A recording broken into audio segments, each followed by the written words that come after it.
Good evening. Tonight, I'm going to tell you another strange and unusual story of the unexplainable which lies behind the veil. Tonight's story was developed from a report contained in the files of the Gloucester Historical Society. Like many others which I have come across in the course of my research, it involves happenings of which we've long been aware, but for which there are no satisfactory explanations. Captain John Elwood of Gloucester, Massachusetts, had been a long time at sea, but his first thoughts were not of his wife and his home. If they had been, perhaps none of this would have happened.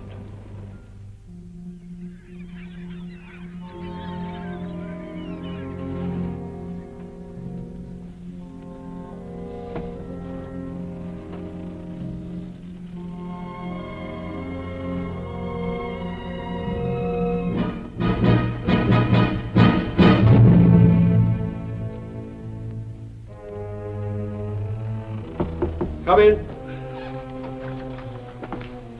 Here's the log, Captain. Everything's in order, sir. Thank you, Mr. Elwood.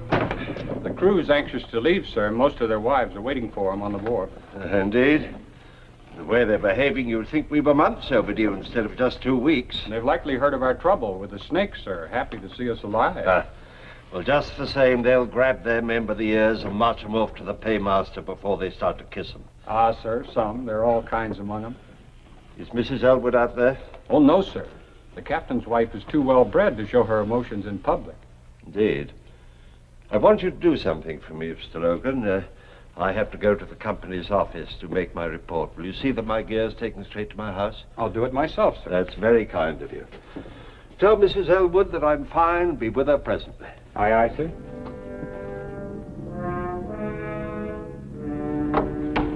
Just put it anywhere here, Mr. Logan. I do appreciate your coming. I was so worried, what with the hurricane and reports of the plague. Oh, it wasn't the plague, ma'am. Oh? Well, just a lot of poisonous snakes that came aboard while we were in Florida. There was talk that some of the men died. Aye, 2 seamen. 3 others were bitten, but we saved them. It must have been a terrible experience. We were finding snakes, ma'am, all over the ship 2 weeks after leaving the wharf. Did the captain say how long he'd be? No, ma'am. Just said to tell you that he'd be along presently. Well, best be getting his dinner. Yes, ma'am. Thank you kindly, Mr. Logan. You're welcome, ma'am.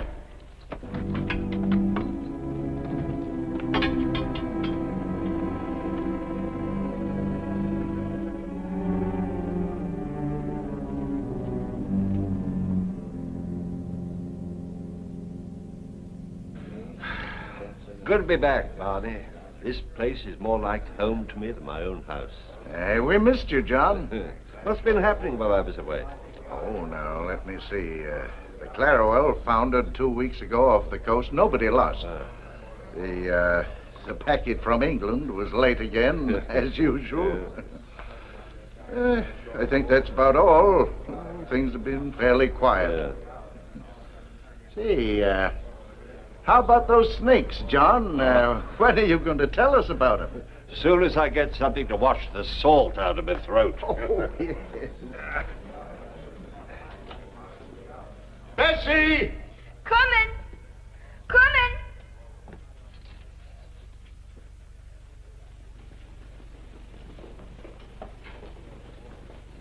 And all of a sudden, there they were, slithering up the lines and the gangplanks like so many fiends of hell. There's hundreds of them, somebody yelled. See that they pay their passage before they come aboard, I said. Hi there, my pretty. You're the one I've missed the most since I went away. You ought to be ashamed, taking such liberties, and you a married man. Well, if I weren't married, would you still object? Ask me no questions, and I'll tell you no lie.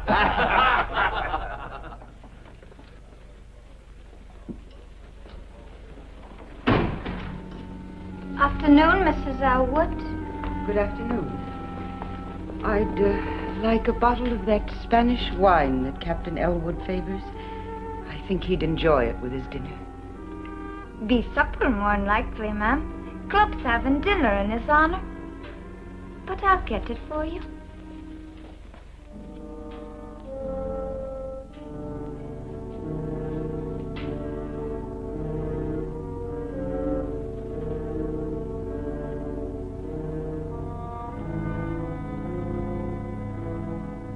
Nobody would have been hurt, but some of the fools tried stamping on the snakes with their bare feet.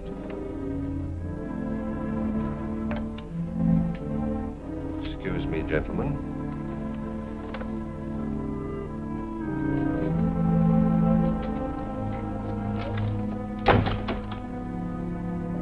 Are you by any chance spying on me?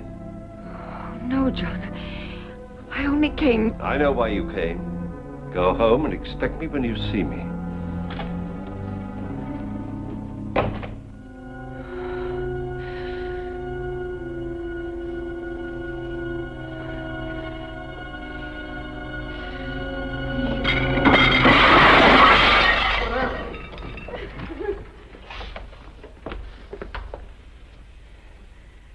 You may charge the spoilage to me, Captain Barney.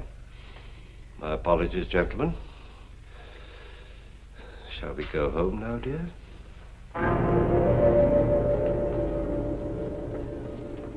You humiliate me in front of my friends. You spy on me. I'll never do it again. But I wasn't spying, I swear it.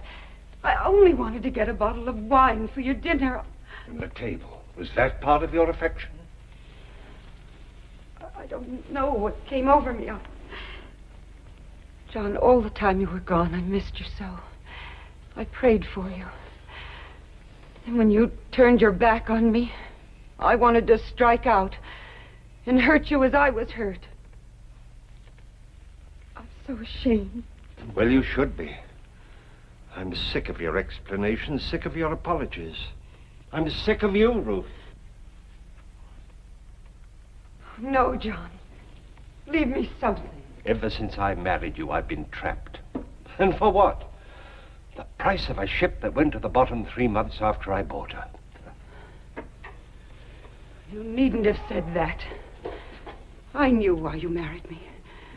I knew my father's money made up for the fact that you didn't think I was gay and amusing like the other girls were. I knew my friends were laughing at me because they knew why you married me. But it made no difference. I loved you. I still love you. Oh, you're talking nonsense. No, John. Please hear me out. Let it alone, woman. You're digging up things that are best forgotten. No, I couldn't bear it if it were only the money. There had to be something else. John, maybe it's not too late. Maybe we could start all over. Oh, Ruth. John, I'm drying up into a bitter old woman. Help me. Please.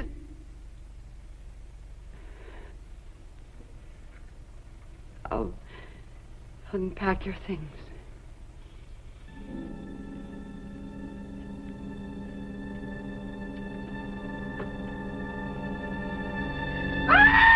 What's the matter? A snake! It ain't get me! What?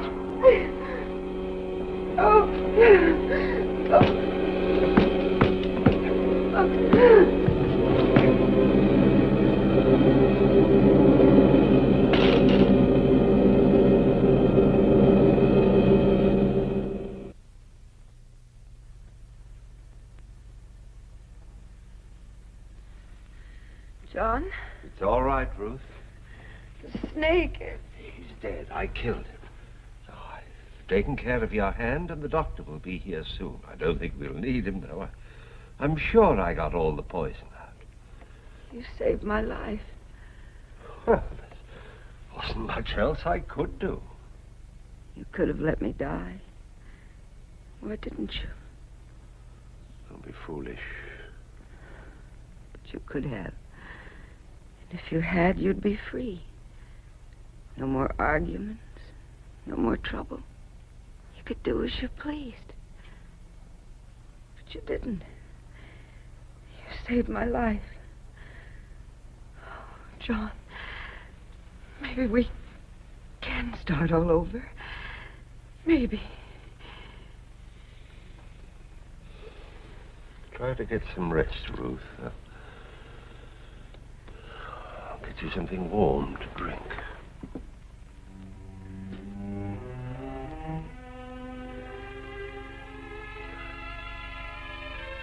It's a lucky thing you were home, John.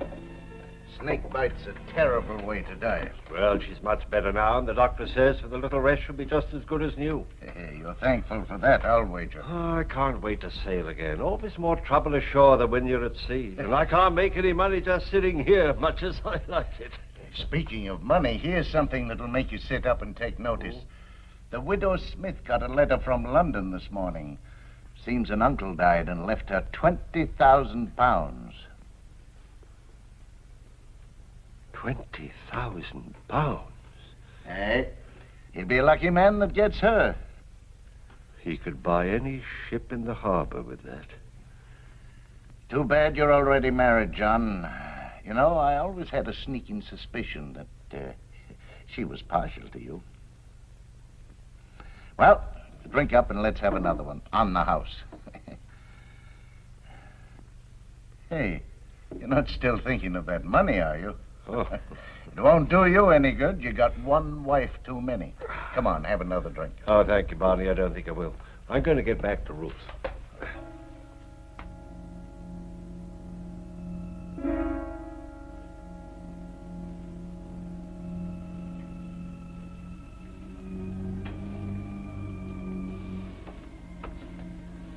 Ruth? Yes, dear? I've been thinking over what you said. Maybe what happened this afternoon is a sign for both of us. We will make a fresh start. Oh. By Harry, I'm going to take you with me on the next voyage. I'll fix it all up with the owners in the morning. Oh, John, I love you for the thought. Are you sure you want me to come along? Why, of course I do. Oh, I've been very selfish about the whole thing. Seeing new places, doing new things, and you've just been left alone here in this old house. No wonder you were unhappy. Oh, no, it's not that at all. I love our house. Well, you want to come with me, don't you? Yes, of course I do. But I warn you, I'm not very good on boats. Huh? I get sick. Oh, nonsense. Couple of days at sea and you'll be just like a regular old sailor. Besides, I want you to come. John, you won't be sorry. From now on, things will be different. Yes. From now on, things will be different.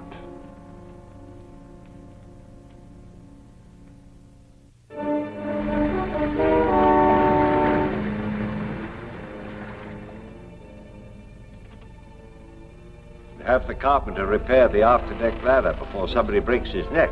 Aye, sir.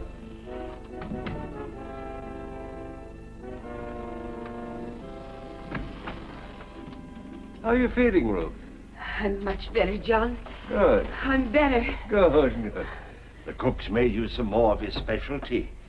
Another calm day like this and you'll be completely well. I didn't mean to be such a burden to you, John. You've been very patient with me. Ah, nonsense. I should have brought you before.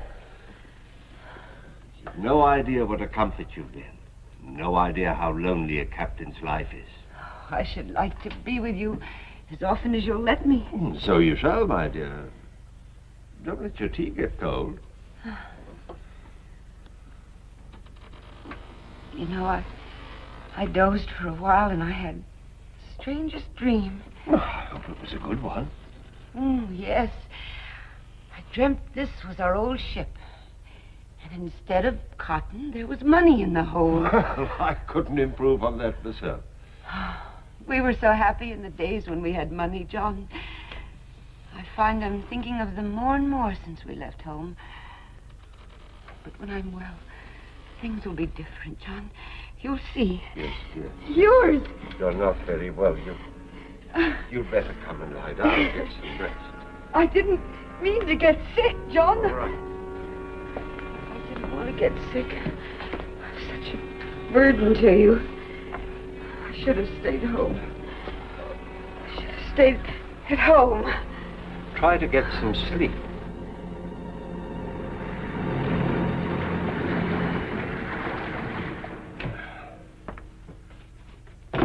You asked me to see you after my watch, sir. Yes, I did, Mr. Logan. Frankly, I'm very worried about my wife's illness. You've always been handy around the sick, and, well, frankly, I thought maybe two heads be better than one. Yes, sir. I wondered if you'd take a look at Mrs. Elwood, too. I'd be glad to do anything for the missus, sir, if I can. Good.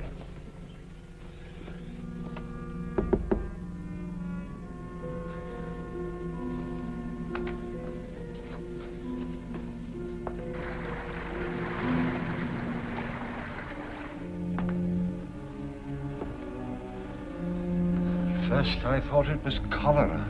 No, sir. It's like nothing I've ever seen.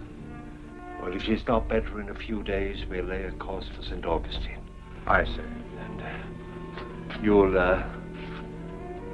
enter a full report in the log, won't you? I will, Captain. I do hope she's better soon. Thank you, Mr. Logan.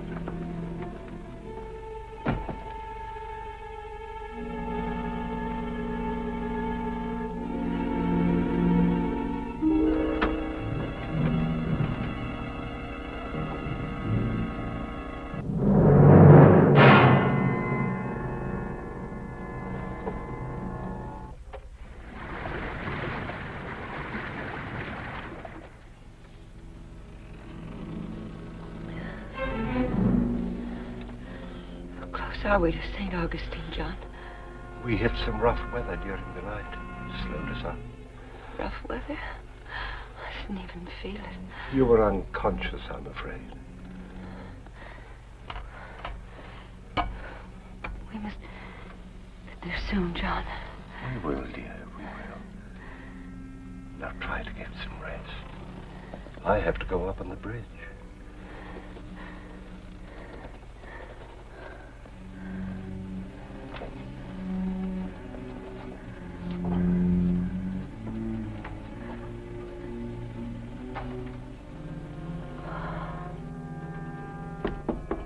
Captain Elwood.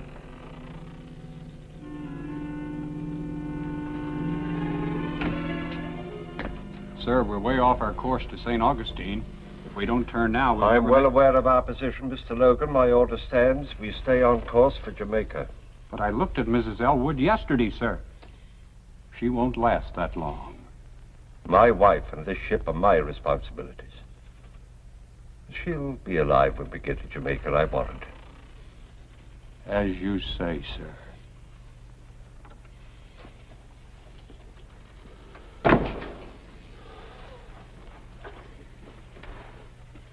Get back in there.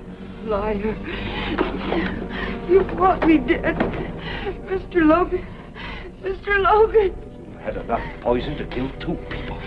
You might as well know it now. I wanted you dead, and now you will be. You're an evil man, John Elwood. And you'll be repaid with evil. You... Oh.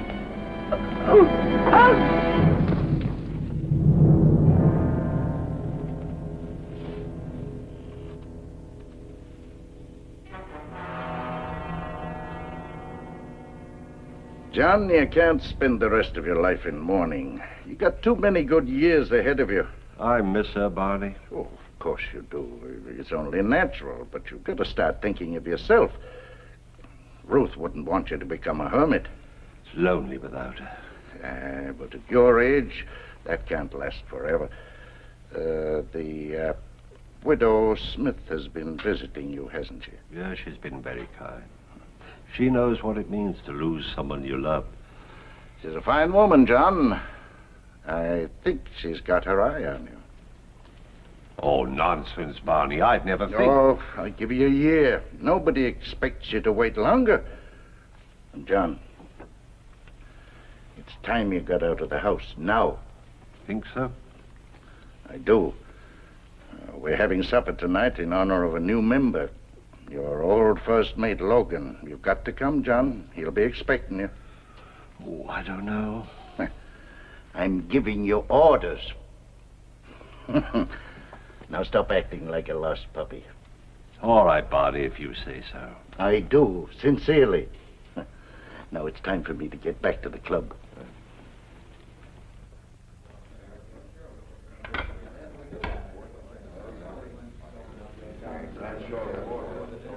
Why, Captain Logan, congratulations and welcome to the club. Thank you, Captain. I haven't seen you since the inquest. I feel I owe you an apology. You were right and I was wrong. I should have changed course for St. Augustine when you wanted me to. Makes no difference. Now. But it might have, and you were trying so hard to help her, you almost gave me the impression at times that you thought I wanted her to die. Gentlemen, the food is on the table, gentlemen. Clumsy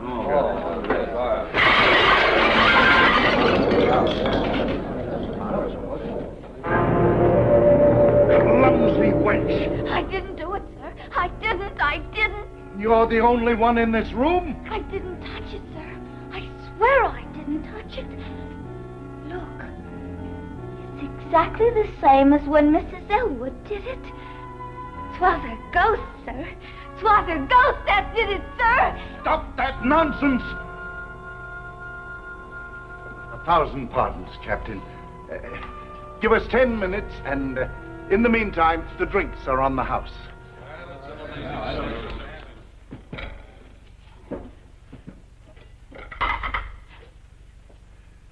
Now, get out, both of you.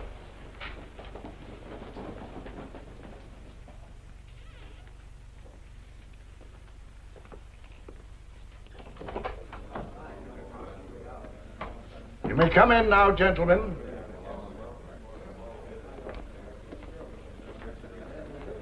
Twas the girl did it, gentlemen. Saints preserve us. 'Twas her ghost. Her ghost. No. You fools, are you frightened by a superstitious servant girl? Barney Logan, help me, I'll show you it's nothing.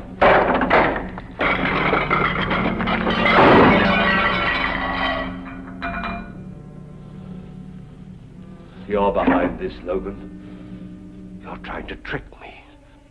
Trick you into what, Captain? You think I killed her. You're trying to trick me into saying that I did. No, I didn't. I swear I didn't. I swear I didn't. Captain Elwood, I think you'd better leave.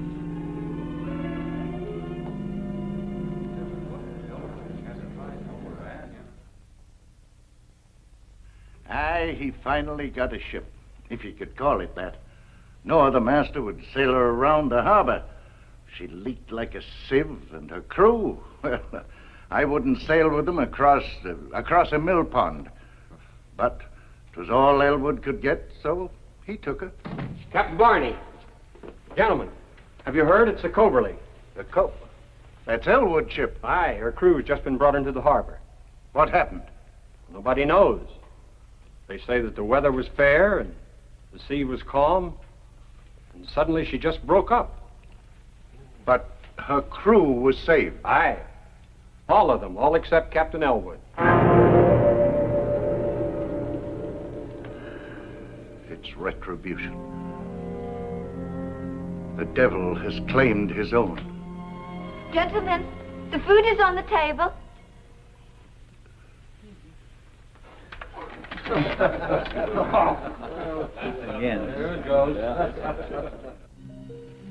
The law demands an eye for an eye. He who takes a life must be prepared to forfeit his own. But the law is man-made, and when there is no proof, the law is helpless. Captain Elwood never came to trial. Nevertheless, he was found guilty and executed. Who was his executioner? We may never know. But an unseen force that can overturn a heavy table is not to be reckoned with lightly. Please join me again for another journey into the world of the unexplainable which lies behind the veil.